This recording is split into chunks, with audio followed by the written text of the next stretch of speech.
Does anyone else think about how crazy it is that conservatives made Dylan Mulvaney one of the most powerful women in America? I read a lot of articles about the economic ripple effect of her Bud Light brand deal, okay? Because I work in the beverage industry, so that's my news every day. And conservatives, for someone that they supposedly hate so much, have given her so much power. I mean, small businesses in the South that are small distributors of Anheuser-Busch products are suffering. People are losing their job at Anheuser-Busch because of lack of sales. Like, she's had a small economic ripple effect within the beverage industry, and conservatives did that. We as fans, we as girlies watching another girlie live her life on TikTok, we didn't do that. Conservatives who supposedly hate her did that with their boycott. Now, Megan Rapinoe does not have a child. And so what does she want? She wants your daughter and my daughter to have to compete against a man out there after she's made her millions and she's safe. Well, no, because you know what? Not only is it unfair, it is unsafe. And we're supposed to go along for this ride and be respectful. No.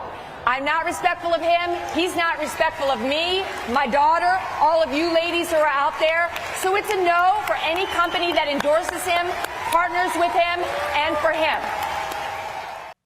Hey there, guys. So it seems like Megyn Kelly, along with many, many others, are pretty much at the end of the rope with a lot of the things that folks like Megan Rapinoe and Dylan Mulvaney have been saying and doing. Not to mention the messages, the agendas that they've literally been shoving down people's throats. People are starting to believe that all this radical noise that they've been ignoring, doing such a good job of ignoring for so long, it could actually be leading to some trouble. And people's patience, it seems, to be running thin.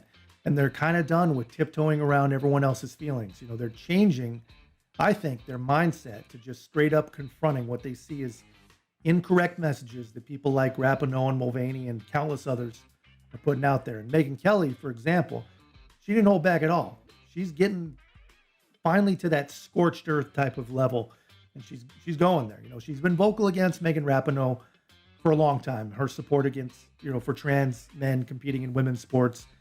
Kelly, when she was a competitor, she didn't have to compete against biological men.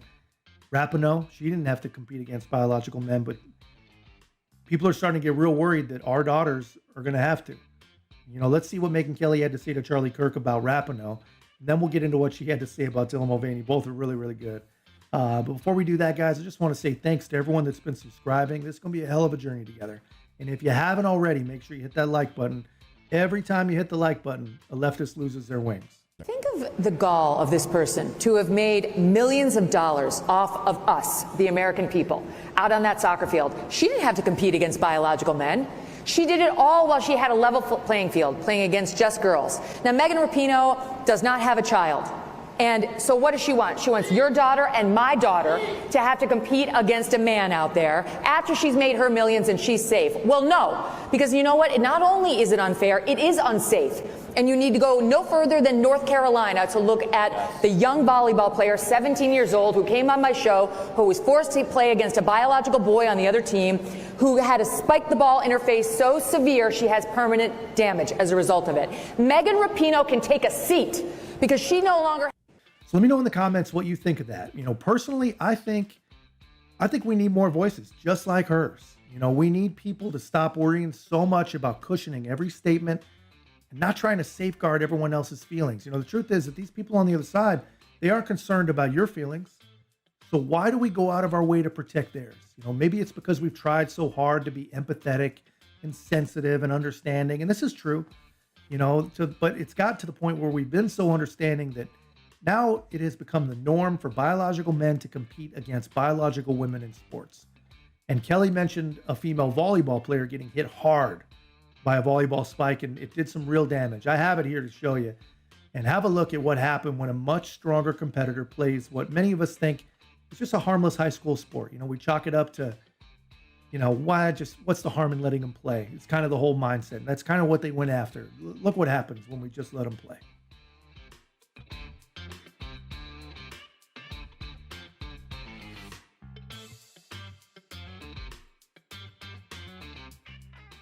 So yeah, that's absolutely vicious, man. That girl is still dealing and sadly may always be dealing with the aftermath of that injury. I guess she got her bell rung really, really good. But it's not just that, man. We've now got examples of biological men competing against biological women in combat sports like MMA, where causing harm is literally It's not by accident like in volleyball. It's the name of the game. It's not just it's no longer like swimming with Riley Gaines and Leah Thomas, or even the volleyball, which we just showed you. But now we've got head-to-head competition in contact sports, and predictably, we've already got serious injuries, and there's going to be more.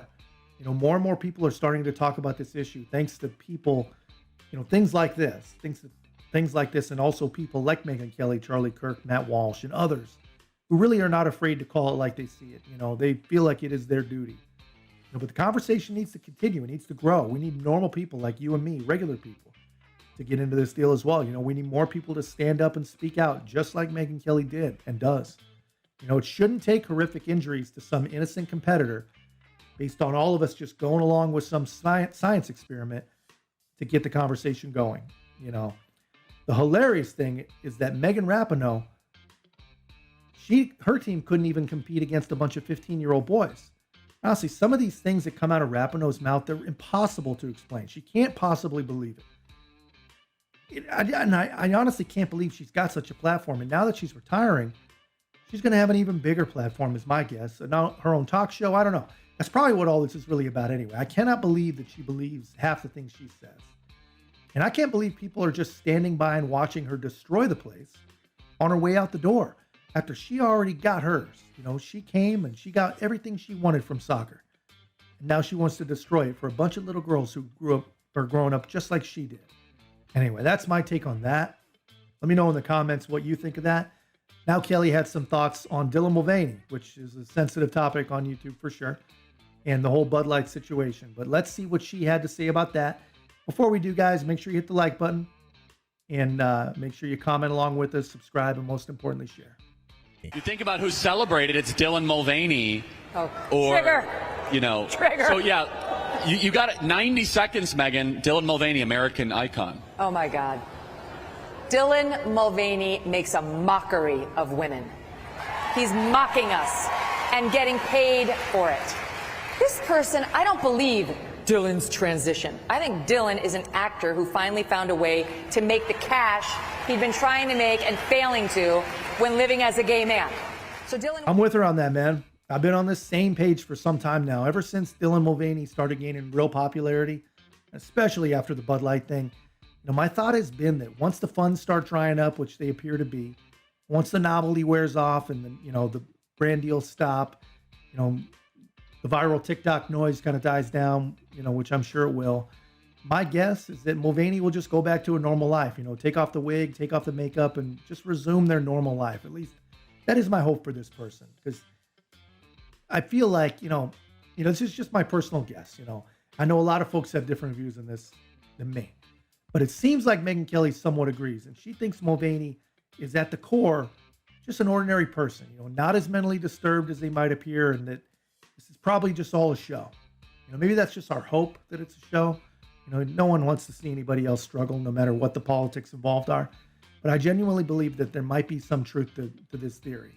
But I'd love to know what you guys think in the comments. He was first a gay man, and then he said he was non-binary, and then he said it was a little girl, then he said he was a woman, now he said he's a lesbian, now he says he wants to get impregnated by a man. I don't understand how that's going to work, because he's a man, and we're supposed to go along for this ride and be respectful. No. I'm not respectful of him. He's not respectful of me, my daughter, all of you ladies who are out there. So it's a no for any company that endorses him, partners with him, and for him. So the Bud Light boycott, man, in my opinion, I think it's caused a lot of brands, probably all of them, to think twice about partnering with not just Dylan Mulvaney, but really any of the fringe causes. While I'm sure a lot of people are going to disagree with me on this, and I'm totally open to hearing your thoughts, but I think the point of the Bud Light boycott, in my view at least, it was not to bankrupt Bud Light or Anheuser-Busch outright, but rather use them as an example. Make other brands pause and reconsider before they literally alienate the majority of the country. Now, I see the boycott as a message to other brands, really. Now, as for what Megyn Kelly said about Megyn Rapinoe and her unique take on things, I'm just reminded how lucky we are that we have people like Megyn Kelly, Matt Walsh, and others, man, that are really pushing back, pointing out the absurdity that they see in a lot of the far left narratives, in a lot of the far left agenda pieces. Actually, they're now mainstream Democrat agenda pieces, because we might have to ditch the kid gloves, man, because these folks certainly aren't worried about hurting our feelings. And calling out what we believe to be fallacies and attention-grabbing antics might just be the only way forward, because this is crazy. Most of these things, they really are crazy. I'd love to hear your thoughts on this whole situation, guys, both Megyn Kelly and Dylan Mulvaney, Megyn Rapinoe.